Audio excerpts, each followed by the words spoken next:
I rented a cabin with my girlfriend, but she was already dead. The final stretch of road to the cabin was a serpent of wet asphalt, slick with a patina of fallen leaves. Autumn had bled all over the mountains, staining the world in hues of rust and gold. Beside me, Clara was silent, her gaze fixed on the dense tangle of trees blurring past her window. This trip was my idea, a desperate attempt to press the reset button on a relationship that had grown frayed and distant over the past few months. I reached across the console and took her hand. It felt like a small, cold stone in mine. "Almost there," I said, forcing a cheerfulness I didn't feel. "Just think. 2 whole days.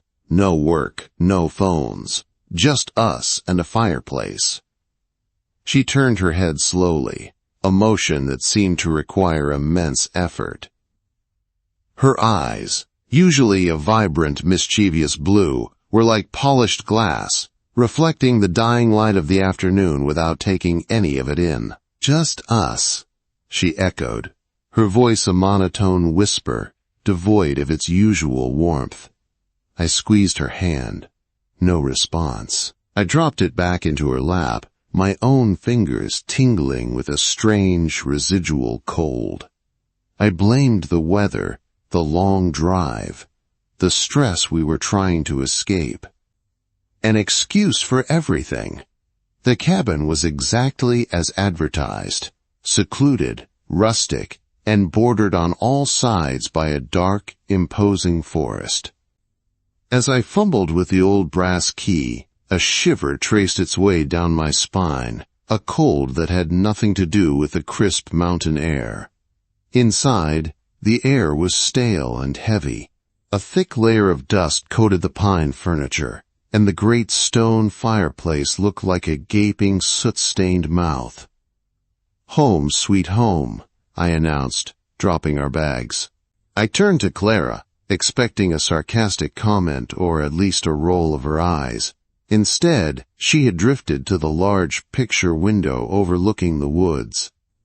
She stood perfectly still, her back to me, a slender silhouette against the encroaching twilight. "Clara?" She didn't move.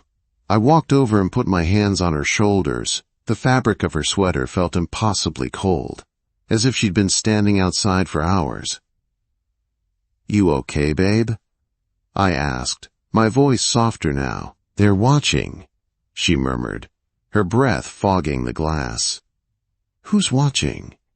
I peered into the forest. There was nothing but a wall of shadow-draped trees.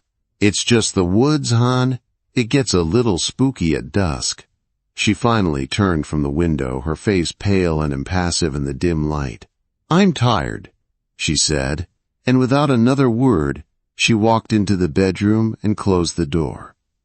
That night, my sleep was a battlefield. I was plagued by nightmares of drowning in icy water, my lungs burning for air that would never come. I'd thrash and wake up, gasping, the sheets twisted around my legs. Each time I'd see Clara. She was sitting upright in the bed, her back ramrod straight, staring at the closed bedroom door as if expecting a visitor. She never seemed to sleep, never seemed to breathe. The next morning, I found her in the exact same spot she'd been the night before, staring out the picture window. I'd made coffee, the rich aroma, a desperate, normal-smelling anchor in the increasingly strange atmosphere of the cabin. She refused a cup. She refused the toast I made. "You have to eat something," I pleaded. "I'm not hungry," she replied, her gaze never leaving the trees. She began to hum, a low, tuneless sound that grated on my nerves. It was a melody I'd never heard, dissonant and strange. By midday, I couldn't take it anymore. The silence, the humming, the unnerving stillness of the woman I loved. I needed to hear another human voice. My phone, predictably, had no signal inside the cabin. "I'm gonna walk up the driveway," I told her, grabbing my jacket. See if I can get a signal. Call my folks." She gave a slight, almost imperceptible nod. The cold outside was a relief, sharp and clean. I walked 100 yards up the gravel path until 2 bars flickered to life on my screen. A cascade of notifications flooded in. Voicemails, texts. Most were from work, but 3 were from a number I knew with a sickening lurch of my stomach. Clara's mom. My hands trembled as I tapped the voicemail icon.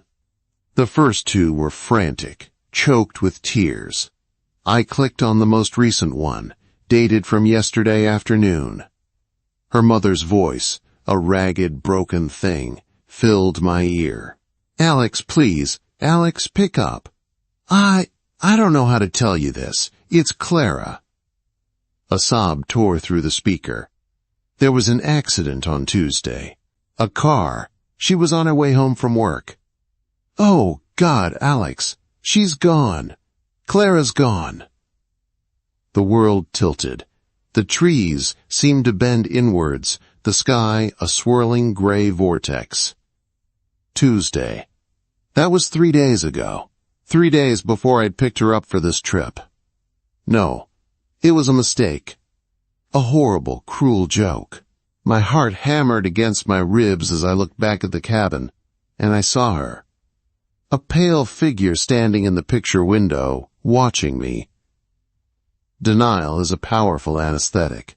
I stumbled back towards the cabin, my mind racing, constructing 1,000 logical explanations. It was a prank.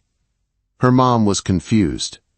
It was a different Clara, anything but the truth. I threw open the door. "Clara!" I shouted, my voice cracking.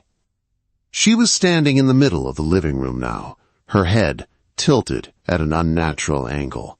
The humming had stopped. The air in the room was glacial, my breath pluming in front of my face. "Clara, your mom called," I said, my voice shaking uncontrollably. She said something crazy. Did she? The voice that answered was hers, but it was hollowed out, an echo in a deep, empty well. "She said you were in an accident. She said you—" I couldn't finish the sentence. The thing wearing Clara's face smiled, and the sight of it broke something inside me.